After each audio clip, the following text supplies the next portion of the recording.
जय हिंद साथियों, आप सभी का स्मार्ट स्टडी वन में स्वागत है।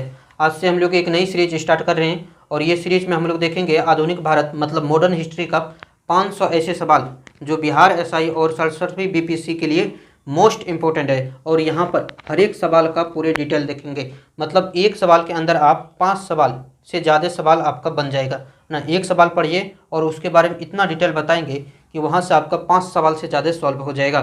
तो चलिए हम लोग स्टार्ट करते हैं ये सीरीज। और आपको जो है ये सीरीज में शुरू से अंत तक जुड़े रहना है, सिलेक्शन पाना है अब की बार। तो ये सीरीज में शुरू से अंत तक जुड़े रहें और अब की बार जो है पिता के फिक्र को फक्र में बदल के रहना है।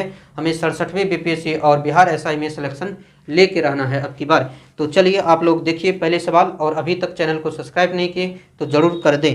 देखिए पहले सवाल आपको हम दिखा रहे हैं स्क्रीन पे, आप तेजी में उत्तर कीजिए, तेजी में पढ़िए। देखिए क्या कर रहा है, गांधी के गिरफ्तारी होने के पश्चात निम्न में से किसने नमक सत्याग्रह का नेतृत्व किया। सारे मोस्ट इंपॉर्टेंट सवाल है ना, बिहार एसआई 67वीं बीपीएससी के लिए मोस्ट इंपॉर्टेंट सवाल है, आप ध्यान से सुने। तो चलिए देखते हैं हम लोग इसका डिटेल। आपको मेरा चेहरा नहीं भी दिखे तो उससे आपको कोई लेना देना नहीं है, आप मेरा बात पर ध्यान दें, यहाँ से सवाल पूछे जाएंगे। इसका डिटेल बता रहे हैं। देखिए नमक सत्याग्रह में गांधी को गिरफ्तार होने के बाद जो है इसका नेतृत्व किसने किया था, तो अब्बास तैयबजी, ये सवाल था, है ना। देखिए तैयबजी ने और क्या किया था, तो तैयबजी ने धरासना सत्याग्रह का आयोजन किया था। धरासना सवाल पूछेगा, धरासना सत्याग्रह का आयोजन किसने किया था, आपको बताना है तैयबजी, मतलब अब्बास तैयबजी। और इसी समय जो है अमेरिकी पत्रकार थे जिसका नाम था बेब मिलर ने भी इसका जो है विवरण किया था। और ये धरासना सत्याग्रह का ब्रिटिश सरकार ने बहुत ही क्रूरता से दमन कर दिया था, है ना। और इसके बारे में देखिए कि अब्बास तैयबजी को गुजरात का वयोवृद्ध पितामह कहते हैं। तो गुजरात का वयोवृद्ध, है ना, वयोवृद्ध पितामह किसे कहते हैं, अब्बास तैयबजी को। ये आपको ये 4-5 बात यहाँ पर याद रखना है। धरासना सत्याग्रह, गुजरात का पितामह किसे बोलते हैं, है ना, ये दोनों बात याद रखिए। इसके बाद बेब मिलर के बारे में याद रखिए, यहाँ से जो है 66वीं बीपीएससी में सवाल पूछा गया था। चलिए आपको अगले सवाल दिखाते हैं और आप तेजी में पढ़िए और उत्तर कीजिए। मेरा चेहरा छुप भी जाता है तो उससे आपको कोई लेना देना नहीं है, जो हम बोल रहे हैं, है ना, उस पर आपको फोकस करना है। यहाँ से सवाल पूछे जाते हैं, ये 500 सवाल जो है आपको करके रहना है। आधुनिक भारत से एक भी सवाल आपका नहीं छूटेगा बिहार एसआई में और 67वीं बीपीएससी में। देखिए अगले सवाल, दूसरे नंबर सवाल देखिए, भारतीय राष्ट्रीय कांग्रेस के किस अधिवेशन में पूर्ण स्वराज का लक्ष्य घोषित किया गया। तेजी में उत्तर कीजिए, भारतीय राष्ट्रीय कांग्रेस के किस अधिवेशन में पूर्ण स्वराज का लक्ष्य घोषित किया गया। तो उत्तर क्या हो जाएगा, लाहौर अधिवेशन, जो कि 1929 में हुआ था। इसकी अध्यक्षता किसने किया था, तो इसकी अध्यक्षता पंडित जवाहरलाल नेहरू ने किया था। और इसी में स्वराज के स्थान पर पूर्ण स्वराज को अपना लक्ष्य घोषित किया गया था। और 26 जनवरी 1930 को पहला स्वतंत्रता दिवस मनाने का लक्ष्य रखा गया था। इसमें मतलब निर्णय लिया गया था, ये बात आप कह सकते हैं। और स्वराज की सबसे पहले मांग जो है ना, स्वराज शब्द का सबसे पहले मांग किसने किया था, तो ये आपको ध्यान रखना है।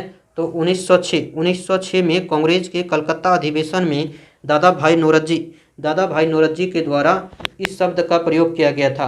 तो ये आपको ध्यान रखना है ना। 1906, है ना, दादा भाई नौरोजी अधिवेशन था, कलकत्ता अधिवेशन। यहाँ पर जो है स्वराज शब्द का प्रयोग किया गया था दादा भाई नौरोजी के द्वारा। चलिए कवर कर लिए, अगले सवाल देखें। ये सारे सवाल मोस्ट इंपोर्टेंट सवाल है। चलिए तीसरे नंबर सवाल को उत्तर कीजिए। आपको तेजी में तीसरे नंबर सवाल को उत्तर करना है। देखिए पढ़िए, बारदोली सत्याग्रह का नेता कौन था। बारदोली सत्याग्रह का नेता कौन था, तो क्या उत्तर हो जाएगा सी, है ना, सरदार वल्लभ भाई पटेल। ध्यान रखना है आपको कि बारदोली सत्याग्रह 1926 में हुआ था। एक किसान आंदोलन था जो किस लिए चलाया गया था, कर वृद्धि, है ना, कर वृद्धि के विरोध में चलाया गया था। और इसका नेतृत्व जो किया था वो सरदार वल्लभ भाई पटेल ने किया था। और इसी आंदोलन में जो है बारदोली के महिलाओं ने सरदार जी को पटेल कहकर पुकारा था। और बाद में जो है गांधी जी ने पटेल भाई को सरदार की उपाधि दिया था, है ना, पटेल साहब को सरदार की उपाधि गांधी जी ने बाद में दिया था। इतना आपको ध्यान रखिए। अगले सवाल आप तेज में उत्तर करना है आपको।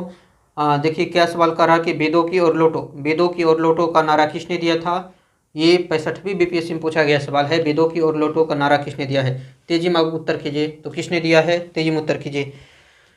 तो स्वामी दयानंद सरस्वती, किसने दिया था, है ना, दयानंद सरस्वती। देखिए इसके बारे में जानते हैं कि वेदों की ओर लौटो का नारा जो है स्वामी दयानंद सरस्वती ने दिया था, इसके बचपन का नाम पर आपको फोकस करना है कि दयानंद सरस्वती का बचपन का नाम क्या था। सवाल पूछे जाते हैं यहाँ से।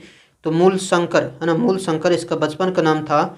और इन्होंने 1875 में गिरगांव जो कि मुंबई में है, आर्य समाज की स्थापना किया था। तो 1875 में आर्य समाज की स्थापना किसने किया? स्वामी दयानंद सरस्वती। और इन्होंने वेदों की श्रेष्ठता को स्वीकारते हुए है ना, यह माना कि वेदों को छोड़कर कोई अन्य धर्म जो है ग्रंथ प्रमाणिक नहीं है। स्वामी विवेकानंद क्या है, दयानंद सरस्वती मानते थे कि वेद को छोड़कर जितने भी ग्रंथ है, जितने भी धर्म है, वो प्रमाणिक नहीं है ना। ये जो है वेद को पूरी तरह से सच्चाई मानते थे, इसलिए ये नारा दिया था कि वेदों की ओर लौटो, है ना, वेद की ओर लौटो और वेद में ही पूरी तरह से सच्चाई है ना, ये इसका मानना था। तो आप इतना ध्यान रखें। चलिए अगले सवाल देखिए, चौथे नंबर सवाल, तेजी में पढ़िए। चौथे नंबर सवाल तेजी में पढ़िए और उत्तर कीजिए। आपको जो है ये सीरीज में शुरू से अंत तक बने रहना है ना। सिलेक्शन अब की बार पक्का है, आधुनिक भारत का एक भी सवाल आपका नहीं छूटेगा। ये सारे सवाल मोस्ट इंपॉर्टेंट सवाल है और जो हम डिटेल आपको बता रहे हैं इस पर आपको जरूर फोकस करना है ना, जरूर फोकस कीजिए इस पर। अगर ये वीडियो आपको अच्छा लग रहा है तो ज़रूर कमेंट करें। अगर आप कमेंट करते हैं तो हमें मोटिवेट मिलता है, हमें इस तरह का काम करने में है ना आनंद आता है ना, आनंद आता है। तो आप ज़रूर कमेंट करें, है ना।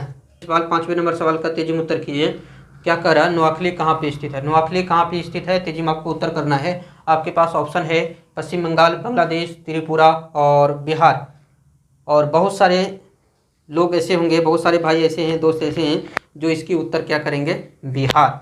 मान लेते हैं ये सवाल बिहार ऐसा ही पूछा गया तो मेरे ख्याल से 99% विद्यार्थी जो है वो क्या मारेंगे? ऑप्शन बिहार। 99% विद्यार्थी बिहार उत्तर टिक करेंगे, है ना। लेकिन इसका उत्तर बिहार नहीं है।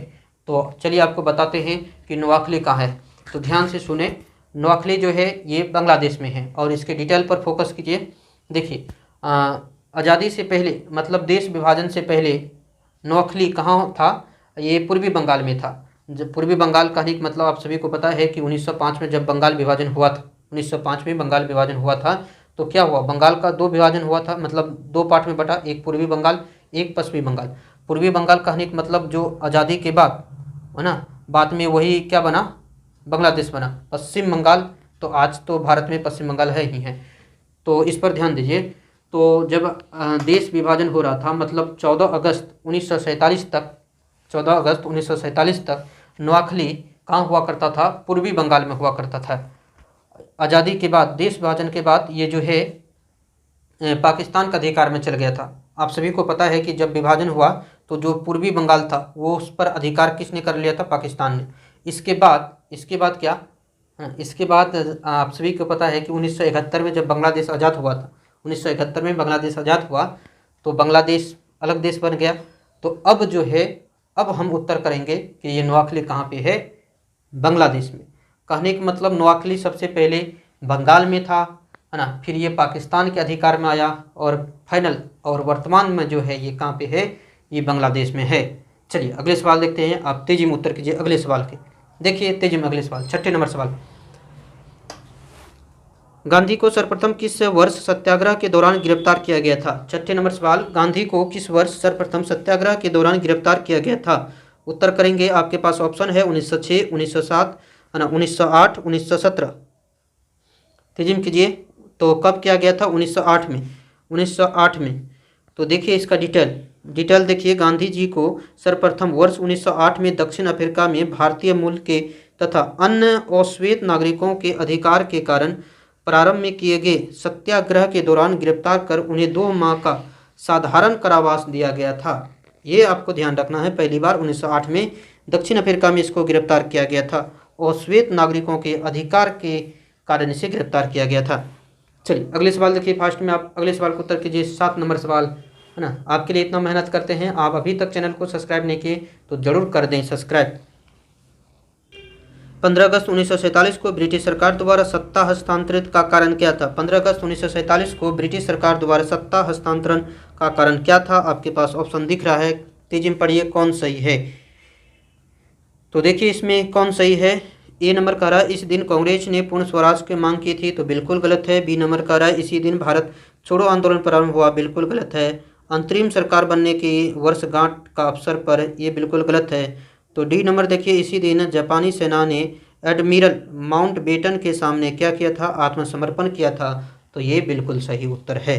चलिए इसके बारे में आप डिटेल सुनिए। देखिए 15 अगस्त 1947 को भारतीयों ने ब्रिटिश सरकार के द्वारा सत्ता हस्तांतरण का दिन चुना गया, क्योंकि इसी दिन 1945 में जो है जापानी सेना ने मित्र राष्ट्रों की सेना के समक्ष आत्मसमर्पण किया था। ये बात आपको याद रखना है। तथा जो है इसके बाद लॉर्ड माउंटबेटन मित्र राष्ट्रों की सेना के जो दक्षिण पूर्वी कमांड के प्रमुख बन गए थे, और बाद में ये भारत का वायसराय भी बना था लॉर्ड माउंटबेटन, आप सभी को पता है। देखते हैं अगले सवाल, 8वें नंबर सवाल को उत्तर करना है आपको। 8वें नंबर क्या कह रहा है कि अस्थायी बंदोबस्त जो है किसके द्वारा लागू किया गया था। तेजी में उत्तर करना है आपको। अस्थायी बंदोबस्त है ना, किसने लागू किया था। तो आपके पास जो भी ऑप्शन है देखिए क्या ऑप्शन है। रॉबर्ट क्लाइव है, वारेन हेस्टिंग, बेलेजली, कार्नवालिस। तो अस्थायी बंदोबस्त किसने चलाया था, अस्थायी बंदोबस्त कार्नवालिस ने चलाया था। उत्तर डी हो जाएगा, है ना। चलिए आगे देखते हैं। चलिए इसके बारे में थोड़ा आपको बता देते हैं कि 1793 में अस्थायी बंदोबस्त कार्नवालिस ने चलाया था, ये आपको ध्यान रखना है। चलिए देखिए अगले सवाल, 9 नंबर सवाल को उत्तर कीजिए तेजी में। तेजी में आप 9 नंबर सवाल को उत्तर कीजिए। क्या करा कि गर्म दल का प्रमुख नेता कौन था, गर्म दल का प्रमुख नेता कौन था। तो क्या सही है, बाल गंगाधर तिलक। आपको उत्तर करना है कमेंट बॉक्स में कि भारत में अशांति का जनक किसे कहते हैं, भारत में अशांति का जनक किसे कहते हैं। तो चलिए ये बता देते हैं, बाल गंगाधर तिलक को कहते हैं। और आपको बताना है कि ये बात किसने कही थी, है ना। भारत में अशांति का जनक बाल गंगाधर तिलक है, ये बात किसने बोला, ये आपको कमेंट बॉक्स में लिखना है। चलिए अगले सवाल देखते हैं हम लोग। तेजी में पढ़िए अगले सवाल।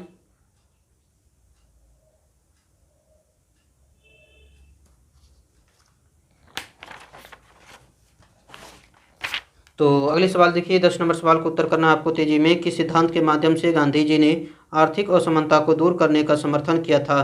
तो उत्तर क्या हो जाएगा, न्यासधारिता सिद्धांत, ऑप्शन सी सही है। अगले सवाल को उत्तर करना है आपको तेजी में, पढ़िए तेजी में। गांधी जी ने सविनय अवज्ञा आंदोलन की प्रेरणा किससे ली थी, गांधी जी ने सविनय अवज्ञा आंदोलन की प्रेरणा किससे ली थी। आपके पास ऑप्शन है, तेजी में पढ़िए। तो किससे लिया था, क्या सही है, आप लोग पढ़ लिए होंगे। तो यहाँ पर है ना थेरो, है ना, थेरो सही है, हेनरी डेविड थेरो। किससे लिया था, हेनरी डेविड थेरो। तो यहाँ पर थेरो लिखा है, तो ये थेरो सही हो जाएगा। देखिए हेनरी डेविड थेरो एक अमेरिकी निबंधकार था, आपको ध्यान रखना है। और गांधी जी ने सविनय अवज्ञा आंदोलन की प्रेरणा जो है इसी की रचना से लिया था। इसकी कौन सी रचना से लिया था, आपको ये कमेंट बॉक्स में लिखना है ना। हेनरी डेविड थेरो की कौन सी रचना से, कौन से निबंध से जो है गांधी जी ने सविनय अवज्ञा आंदोलन की प्रेरणा ली थी, ये आपको कमेंट बॉक्स में लिखना है। जहाँ भी मिले नेट पर सर्च कीजिए, गूगल पर सर्च कीजिए, है ना, खोजिए और उत्तर कीजिए तेजी में। चलिए अगले सवाल आप तेजी में उत्तर कीजिए अगले सवाल का। देखिए 12 नंबर सवाल, सिविल सेवा में चयनित पहले भारतीय थे, सिविल सेवा में चयनित पहले भारतीय हैं, कौन है। तो सत्येंद्र नाथ टैगोर पहले भारतीय हैं। देखिए भारत में सिविल सेवा के जनक के रूप में किसे मानते हैं, लॉर्ड कॉर्नवालिस को मान्यता प्राप्त है, जिसने सिविल सेवा की प्रेरणा चीन से ली थी। सिविल सेवा में चयनित होने वाले पहले भारतीय सत्येंद्र नाथ टैगोर थे। जबकि इस पर फोकस करना आपको, जबकि सिविल सेवा से बर्खास्त पहले भारतीय पूछेगा तो सुरेंद्र नाथ बनर्जी। सिविल सेवा से बर्खास्त पहले भारतीय पूछेगा, आपको उत्तर करना है सुरेंद्र नाथ बनर्जी। चलिए अगले सवाल का उत्तर कीजिए, आप तेजी में पढ़िए, उत्तर कीजिए। सांप्रदायिक निर्वाचन प्रणाली को भारत में किस अधिनियम के माध्यम से लागू किया गया था।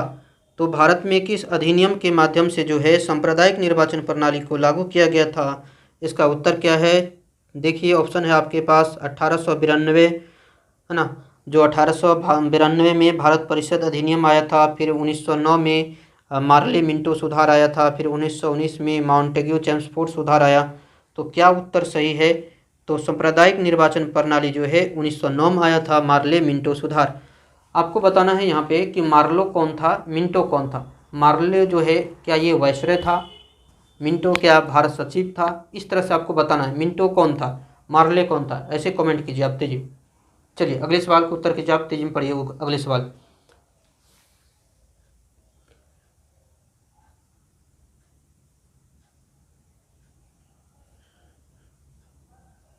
तो आप लोग कर लिए होंगे अगले सवाल का उत्तर। द्वितीय गोलमेज सम्मेलन में निम्न में से किसने भाग लिया था? दूसरे गोलमेज सम्मेलन में जो है किसने भाग लिया था? तो दूसरे गोलमेज सम्मेलन में सरोजिनी नायडू ने भाग लिया था। देखिए मॉन्टेग्यू चेम्सफोर्ड सुधार जो कि 1919 में आया था कि भविष्य तथा भारत में प्रशासनिक सुधारों की गुंजाइश की संभावना तलाशने के लिए सर जॉन साइमन की अध्यक्षता में एक साइमन कमीशन का गठन किया गया था। साइमन कमीशन द्वारा तैयार रिपोर्ट पर विचार करने के लिए लंदन में गोलमेज सम्मेलन का आयोजन किया गया। कांग्रेस की तरफ से गांधी जी, सरोजिनी नायडू और मदन मोहन मालवीय जी स्वयं के खर्च, ये खुद का खर्च उठाया था, इसे कोई सरकार पैसा नहीं दिया था ना, लंदन जाने का ये अपना पॉकेट से पैसा खर्च किया था। दूसरे गोलमेज सम्मेलन में हिस्सा लिया, तो आपको ध्यान रखना है यहाँ पर दूसरे गोलमेज सम्मेलन में कौन कौन हिस्सा लिया था? तो गांधी जी, सरोजिनी नायडू और मदन मोहन मालवीय, ये तीन व्यक्ति दूसरे गोलमेज सम्मेलन में भाग लिया था स्वयं के खर्च पे। और गोलमेज सम्मेलन कब कब हुआ है ना? गोलमेज सम्मेलन कब कब हुआ? तो 1930, 31 और 32। देखिए यहाँ पर एक सवाल पूछा जाता है कि तीनों गोलमेज सम्मेलन में कौन हिस्सा लिया? तो आपको बता दें कि तीनों गोलमेज सम्मेलन में अंबेडकर साहिब ने तीनों गोलमेज सम्मेलन में भाग लिया था, ये आपको ध्यान रखना है। चलिए अगले सवाल देखिए आप, तेजी में उत्तर कीजिए, है ना। तब तक हम पानी पीते हैं, आप तेजी में उत्तर कीजिए अगले सवाल। देखिए आपके लिए इतना मेहनत हम कर रहे हैं, अभी तक आप चैनल सब्सक्राइब नहीं किए तो ज़रूर कर दें, है ना। चलिए देखिए उत्तर कीजिए।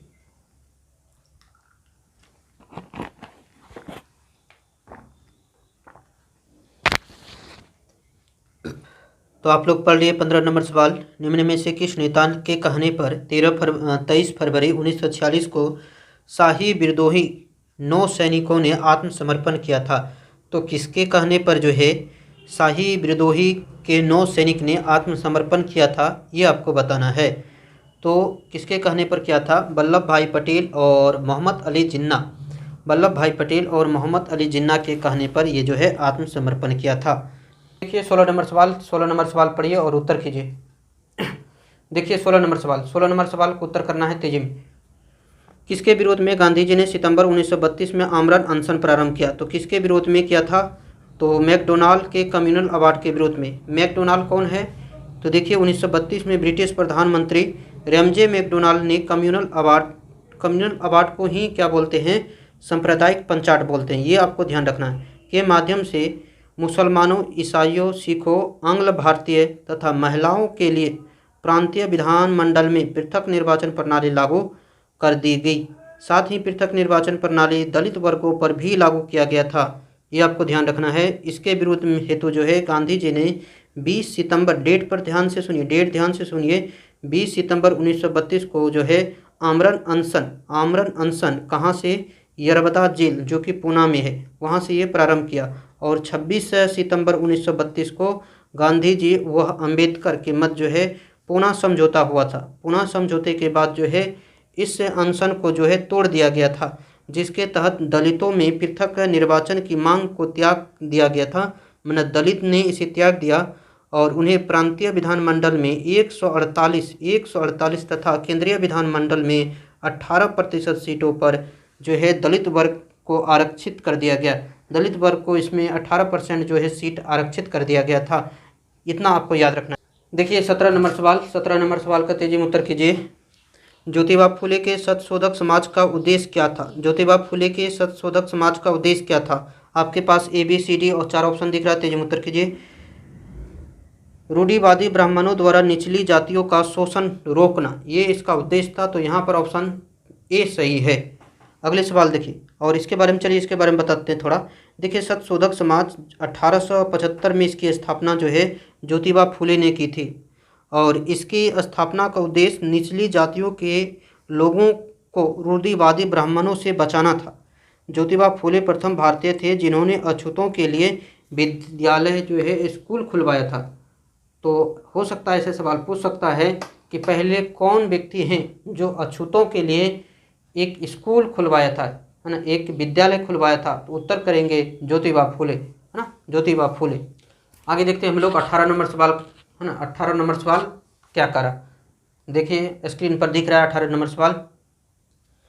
निम्न में से किस आंदोलन में गांधी जी ने भूख हड़ताल का सर्वप्रथम प्रयोग किया। तो किस आंदोलन में गांधी जी ने भूख हड़ताल का पहली बार प्रयोग किया था। तो अहमदाबाद हड़ताल। अहमदाबाद हड़ताल कब हुआ था, आप सभी को पता है कि 1918 में जो है गांधी जी ने ब्लैक बोनस को लेकर सूती वस्त्र के मिल मालिक का नाम यहाँ पर क्या था, ये क्या नाम था याद नहीं आ रहा, ये क्या नाम था, हाँ अम्बालाल साराभाई है ना, अम्बालाल साराभाई के विरुद्ध जो है और मिल मजदूर के पक्ष में भूख हड़ताल पर बैठ गए थे जो लोग थे, मजदूर थे, है ना। मजदूरों को उनके मांग के अनुसार जो है 35% बोनस दिलवाया था गांधी जी ने 35% बोनस दिलवाया था। और ये मिल मालिक के जो बहन था, है ना, जो बहन था उसका नाम था अनुसुईया जो है वो गांधी का साथ दिया था, है ना। देखिए भाई, है ना, अनुसुईया मतलब गांधी के जो जिनके खिलाफ खड़ा है ना, उनका बहन गांधी के साथ है। समझ गए ना चक्कर। चलिए अगले सवाल देखते हैं, है ना। तो ये 35% इसमें बोनस भी दिलवाया था गांधी जी ने, मजदूर को 35% जो ब्लैक बोनस दिलवाया था, है ना। ये सफल आंदोलन है और इसी आंदोलन में पहली बार गांधी ने भूख हड़ताल का प्रयोग किया था। इतना आप ध्यान रखें। 19 नंबर सवाल आपको दिखेगा, तेजी में उत्तर कीजिए 19 नंबर सवाल का। तो आप लोग पढ़ लिए हैं। किसने गांधी जी के साथ नमक सत्याग्रह का नेतृत्व किया। तो किसने गांधी जी के साथ नमक सत्याग्रह का नेतृत्व किया था। तो सरोजनी नायडू। नमक सत्याग्रह जो दांडी मार्च जो 12 मार्च से 5 अप्रैल 1930 को हुआ था के साथ प्रारंभ हुआ। गांधी जी ने दांडी 12 मार्च 1930 को साबरमती आश्रम से 78 अनुयायियों के साथ जो है प्रारंभ किया था और 5 अप्रैल 1930 को दांडी नामक स्थान पर पहुंचकर जो है नमक बनाकर कानून को ये तोड़ा था। और दांडी मार्च में सरोजनी नायडू गांधी जी के साथ चल रहे थे, ये आपको ध्यान रखना है। तो गांधी जी के साथ कौन थे यहाँ पे, सरोजनी नायडू। नमक सत्याग्रह ध्यान रखें कि नमक सत्याग्रह कब हुआ था, डेट के साथ याद रखिएगा, है ना। 1930 सबको याद रहता है ना, यहाँ पर डेट पूछा जाता है ना, डेट वर्ष नहीं डेट भी, है ना। तो 12 मार्च को स्टार्ट हुआ, 5 अप्रैल तक चला था, ये भी ध्यान रखें। चलिए अगले सवाल देखते हैं हम लोग। तो जी 20 नंबर सवाल, ये लास्ट सवाल है ना। और हर एक वीडियो में हम लोग 20 सवाल देखेंगे और 20 सवाल का पूरा डिटेल देखेंगे। अगर आपको ये अच्छा लग रहा है आप ज़रूर बताएं, है ना। चलिए देखिए 20 नंबर सवाल। सती प्रथा किसके द्वारा प्रतिबंधित की गई। सती प्रथा किसके द्वारा प्रतिबंधित की गई थी। तो सती प्रथा पर रोक लगा दिया था किसने, लॉर्ड विलियम बेंटिंग। तो सती प्रथा को बंगाल के governor general Lord William Bentinck ने 1829 में प्रतिबंधित कर दिया था। इसमें समाज सुधारक जो है राजा राम मोहन राय ने महत्वपूर्ण भूमिका निभाया था। तो आप सभी को पता है कि सती प्रथा में जो है राजा राम मोहन राय का बहुत एक बड़ा योगदान है ना, राजा राम मोहन राय का बड़ा योगदान है।